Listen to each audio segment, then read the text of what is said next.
Class 4 chapter 3 science का है adaptation in animal. इसके question answer, short answer and long answer and other question answer भी हम cover करने वाले हैं। तो ध्यान से सुनना, ये सुनोगे तो समझ जाओगे, है ना, समझ में आ जाएगा क्वेश्चंस कैसे लर्न करना है, इसका मतलब क्या होता है। ठीक है, तो फर्स्ट क्वेश्चन देखते हैं, नेम 3 टेरेस्ट्रियल एनिमल। तो आपको इसमें क्या करना है, 3 टेरेस्ट्रियल एनिमल के नाम लिखना है। ठीक है, स्थलीय जीव। तो the 3 terrestrial animal are camel, goat and tiger. ठीक है, टेरेस्ट्रियल एनिमल क्या होते हैं, जो स्थल पर रहते हैं, है ना, जमीन पर रहते हैं, उन्हें हम क्या बोलते हैं, terrestrial animal. Second, how do parasite get their food. जो पैरासाइट होते हैं वो अपना भोजन कैसे प्राप्त करते हैं। तो पैरासाइट क्या होते हैं, parasite depend on other animal for their food. जो पैरासाइट होते हैं अपने भोजन के लिए दूसरे जानवरों पर निर्भर करते हैं, है ना। तो इसका जो चैप्टर है एडेप्टेशन इन एनिमल, इसका एक्सप्लेनेशन हो चुका है, इसका वीडियो बन चुका है एक्सप्लेनेशन का, पूरे लेसन का। आप यदि इस चैनल पर नए हैं तो चैनल को सब्सक्राइब कर लीजिए, आपके पास वीडियो आ जाएगा, उसको एक बार देख लेंगे तो आपको हर एक कॉन्सेप्ट अच्छे से क्लियर हो जाएगा। इस वीडियो में हम क्वेश्चन आंसर देख रहे हैं, ठीक है ना। Question number 3, snakes do not have legs, how do they move in search of their food. इसका मतलब ये है कि जो सांप होता है, स्नेक है ना, सांप, है ना, स्नेक्स लिखा है इसलिए सांपों के पैर नहीं होते, वे अपने भोजन की तलाश कैसे करते हैं। तो इसका आंसर क्या हो जाएगा, snakes move crawl with the help of scales. जो स्नेक्स होते हैं उनके पैर नहीं होते हैं, वो क्या करते हैं, स्केल्स से रेंगते हैं। ठीक है, जो स्केल्स होता है वो कहाँ पाए जाते हैं, उनके निचले हिस्से में पाया जाता है। तो इसका आंसर कैसे लिखोगे, snake move crawl with the help of scales found on the lower surface of their body। ठीक है, तो इसका मतलब क्या हुआ, सांपों के पैर नहीं होते हैं, वे अपने शरीर के लोअर सरफेस में पाए जाने वाले स्केल्स की मदद से रेंगते हैं और अपना भोजन ढूंढते हैं। ठीक है, समझ में आया। Next question number 4, why do eagles and other bird of prey have strong and curved beak. जो ईगल होती है, जो चील देखा है ना, उसकी जो चोंच होती है कितनी कर्व्ड होती है, ऐसी घुमी घुमी होती है, घुमावदार होती है, और उसकी बहुत चोंच जो रहती है बहुत मजबूत रहती है। क्यों, क्या लगता है आपको, क्यों होती होगी, है ना, चोंच क्यों होती है, आपके दांत क्यों होते हैं, खाना खाने के लिए, उनकी भी चोंच उसी के लिए काम आती होगी। देखो, they have strong and curved beak to tear and flesh of their pray.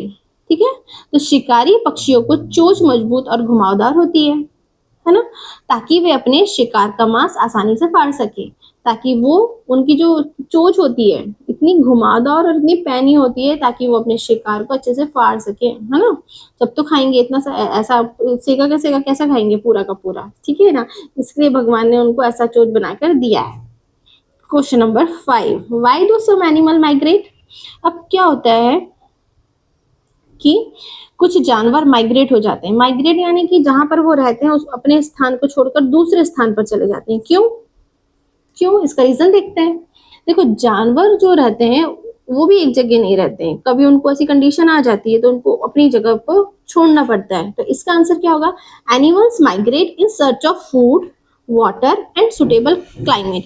यदि उनके पास 3 दिक्कत आ रही है, किसकी, एक तो फूड की, एक तो वाटर की, और तीसरा है सुटेबल क्लाइमेट। यदि क्लाइमेट उनके अनुसार नहीं होगा तो वो माइग्रेट हो जाते हैं एनिमल, है ना। एक बताया था ना कि रशिया से एक जो है पक्षी उड़ के आता है, कहाँ, इंडिया आता है, कब आता है, विंटर सीजन में, उसका नाम क्या है, साइबेरियन क्रेन, है ना, क्योंकि वहां का क्लाइमेट क्या होता है, विंटर में बहुत ठंडा हो जाता है, इसके लिए वो वहां यहाँ पर इंडिया में आता है। क्यों आता है, सर्च ऑफ फूड। ठीक है, तो 5th वाला समझ में आ गया, क्या था, why do some animal migrate, animal migrate in search of food, water and suitable climate. ठीक है ना। अब ये तो शॉर्ट आंसर हो गए हैं, अब लॉन्ग आंसर टाइप।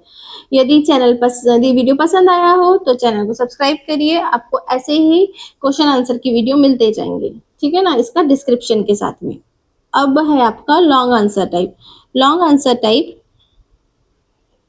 में फर्स्ट है, what are the different way by which animal protect themselves from their enemy. ठीक है, तो अब देखो कि जो एनिमल होते हैं वो कैसे अपने आप को प्रोटेक्ट करते हैं दुश्मनों से। ठीक है ना, तो जानवर अपने दुश्मनों से खुद को बचाने के लिए कौन कौन से अलग अलग तरीके अपनाता है। ठीक है, तो इसमें क्या क्या है, जो एनिमल है, एनिमल को भी बचना पड़ता है दूसरों से, क्योंकि वो दूसरे एनिमल उनको खा जाएंगे, इसलिए उनको क्या क्या प्रोटेक्शन लेना पड़ता है, ये आपको आंसर में लिखना है। तो आंसर कैसे लिखोगे? Animals protect themselves from their enemy in the following ways. ठीक है ना, तो इसका मतलब ये है कि ये जो फॉलोइंग वे जो नीचे बताए जा रहे हैं उससे वो बच सकते हैं। ठीक है, पहला फर्स्ट है बाय कैमेफ्लॉज।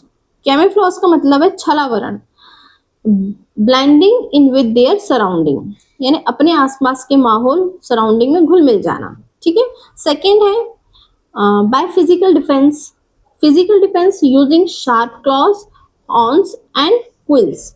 इसका मतलब ये है कि शारीरिक सुरक्षा, उनके पास जो नुकीले पंजे रहते हैं, ठीक है ना, क्लॉज यानी सींग रहते हैं, नुकीले पंजे रहते हैं, क्लॉज रहते हैं, हॉर्न्स रहते हैं और कांटे रहते हैं ना, उसका इस्तेमाल करके भी वो बच जाते हैं। बाय रनिंग अवे, या तो भाग जाना, दुश्मन को देखते ही तेजी से भाग जाना, है ना। Quickly from enemy, escaping quickly from enemy. ठीक है। फोर्थ क्या हो गया? Bye chemical defence. Chemical defence यानी जहर। ठीक है ना। अब यूजिंग बैड स्मेल और पॉइजन, इसका मतलब ये है कि गंदी बदबू छोड़ना या जहर का इस्तेमाल करना। ठीक है ना। एनिमल कितने वे से? 4 वे से खुद को बचाते हैं एनिमी से। पहला क्या है? By camouflage, second by physical defence, third है by running away and fourth by chemical defence. ये जो 4 पॉइंट है वो 4 पॉइंट ही याद कर लेना, बाकी तो फिर बन ही जाएगा लास्ट में क्या इसका डिस्क्रिप्शन क्या लिखना है, समझ में आ गया ना, क्योंकि है ना। Question number second, explain why the camel is known as ship of desert. ठीक है, बताया था डेजर्ट, डेजर्ट में कौन रहता है? कैमल रहता है। अब इसको क्या बोला है कि जो कैमल है उसको शिप ऑफ डेजर्ट यानी रेगिस्तान का जहाज क्यों कहा जाता है? ठीक है, तो इसका आंसर देखो, अ camel can walk easily in the sand, carry heavy loads and survive for many days without water, therefore camels are called the ship of desert। Question number second का आंसर है। ठीक है ना, तो इसका मतलब क्या हुआ कि जो कैमल है, ऊंट, कैमल को हिंदी में बोलते हैं ऊंट, है ना। कैमल रेत पर बहुत आसानी से चल सकता है, चल सकते हैं ना आसानी से, क्यों? क्योंकि उनके ब्रॉड पैर होते हैं, है ना। भारी बोझ उठा सकता है और बिना पानी के कई दिनों तक रह सकता है, सरवाइव कर सकता है, इसलिए कैमल को शिप ऑफ डेजर्ट कहा गया है। यही लिखा हुआ है, आपको आंसर में यही लिखना है। A camel can walk easily in the sand, carry heavy loads and survive for many days without water, therefore camels are called the ship of desert. ठीक, समझ में आ गया? Okay, next question number third है, explain camouflage with example. अब इसमें आपको बताना है कि कैमोफ्लेज क्या होता है। कैमोफ्लेज का मतलब हिंदी में होता है छलावरण। ठीक है, answer, the way in which some animal blend in with their surrounding to escape from their enemies is called camouflage। इसका मतलब ये होता है कि क्या, देखो, जब कुछ जानवर अपने दुश्मनों से बचने के लिए अपने आसपास के माहौल में यानी सराउंडिंग में इस तरह मिल जाते हैं कि वे दिखाई ना दें, तो इसे हम क्या बोलते हैं? कैमोफ्लेज। ठीक है, जैसे एक गिरगिट होता है ना, कैमेलियन, हिंदी में उसको गिरगिट बोलते हैं और इंग्लिश में क्या बोलते हैं? कैमेलियन। अपने आसपास की जगह के हिसाब से अपना रंग बदल लेते हैं। लीफ इंसेक्ट दिखने में बिल्कुल एक पत्ते की तरह लगता है। ठीक है, तो जिस लीफ में बैठता है ये कैमेलियन, उसी के जैसे अपना कलर को चेंज कर लेता है। ठीक है ना, तो पता नहीं चलता कि ये क्या है, कि ट्री की लीव्स है कि ये क्या है, कैमेलियन है ना। ओके, समझ में आया? एग्जाम्पल ये लिखा है, chameleon change its colour according to its surrounding and a leaf insect look exactly like a leaf. समझ में आ गया? थर्ड। ओके, नेक्स्ट क्या है? Question number 4। क्वेश्चन नंबर 4 है, how are amphibians different from aquatic animal. कि जो एम्बिफियंस है वो एक्वेटिक एनिमल से कैसे डिफरेंट है। सबसे पहले बात होती है एम्बिफियंस क्या होता है, न्यू वर्ड, एंड एक्वेटिक क्या होता है। एम्बिफियंस बताया था, एम्बिफियंस जो दोनों जगह रहते हैं, एक तो लैंड में भी रहेंगे और वाटर में भी रहेंगे, है ना, तो उनको बोलेंगे एम्फिबियंस। इसका जो एग्जांपल होता है वो फ्रॉग होता है ना। और जो एक्वेटिक एनिमल होते हैं, एक्वेटिक एनिमल क्या होते हैं, जो पानी के अंदर रहते हैं, उन्हें हम एक्वेटिक एनिमल कहते हैं। इतनी बात समझ में आ गई। इसका एक्सप्लेनेशन का वीडियो, लॉन्ग वीडियो बना हुआ है डिस्क्रिप्शन में, वो आप जाके देखिए वीडियो में, है ना। एक प्लेलिस्ट का बना दिया है क्लास 4 साइंस का। और इसका जो अलग से रिवीजन का एक अलग से प्लेलिस्ट में नाम है, तो वहां से आप जाके सर्च कर सकते हो, है ना। इसका answer, how are amphibians different from aquatic animal. तो फर्स्ट देखो, they can live both on land and water.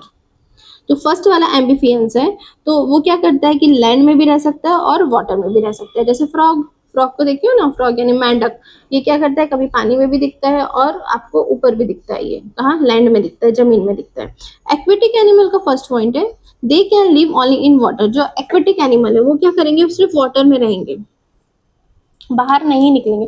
बाहर निकलेंगे तो मर जाएंगे। कहानी सुनो ना, कविता, मछली जल की रानी है, जीवन उसका पानी है, हाथ लगाओगे तो डर जाएगी, बाहर निकालोगे तो मर जाएगी। वही एक्वेटिक एनिमल है आपका, ठीक है, याद रहेगा अब एक्वेटिक एनिमल क्या होता है। Second, they breathe through their lungs and skin.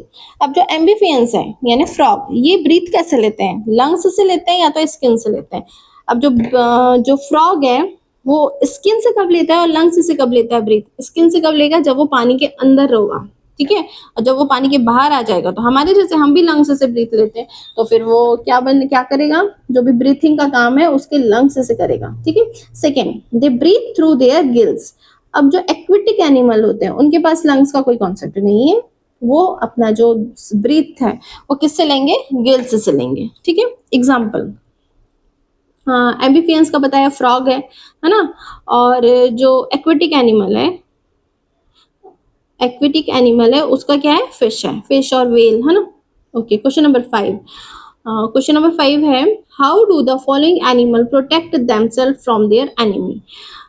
अब ये जो एनिमल है उसके बारे में आपको लिखना है। इसमें दिया है एक तो puffer fish, leaf insect and elephant, ये एनिमी से कैसे बचते हैं। अपन ने ऊपर देखा था एनिमी से कैसे बचते हैं एनिमल्स, है ना।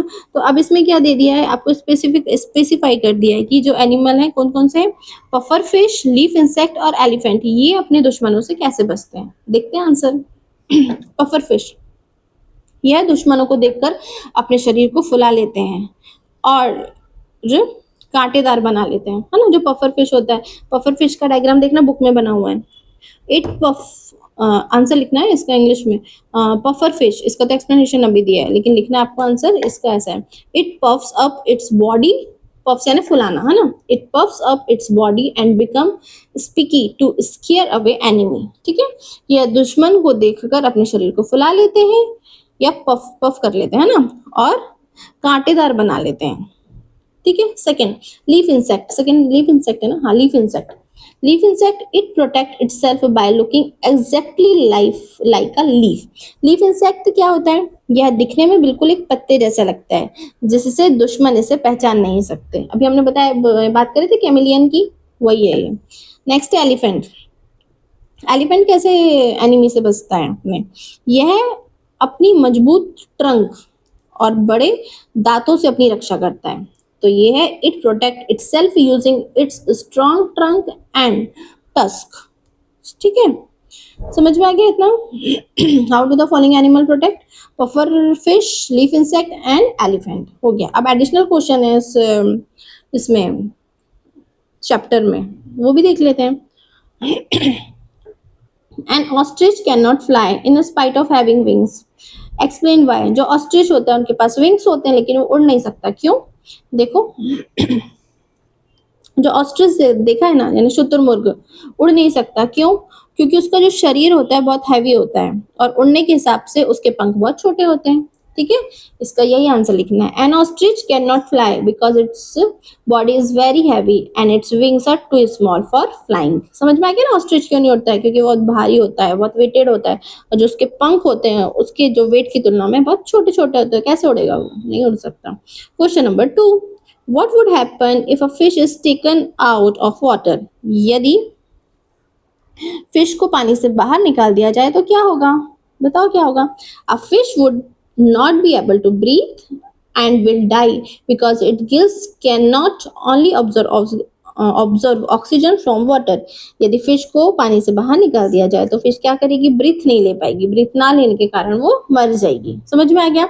यदि ये एक्सप्लेनेशन अच्छा लगा हो तो वीडियो को लाइक करिए, शेयर करिए और चैनल को सब्सक्राइब करिए। मिलते हैं नेक्स्ट वीडियो में।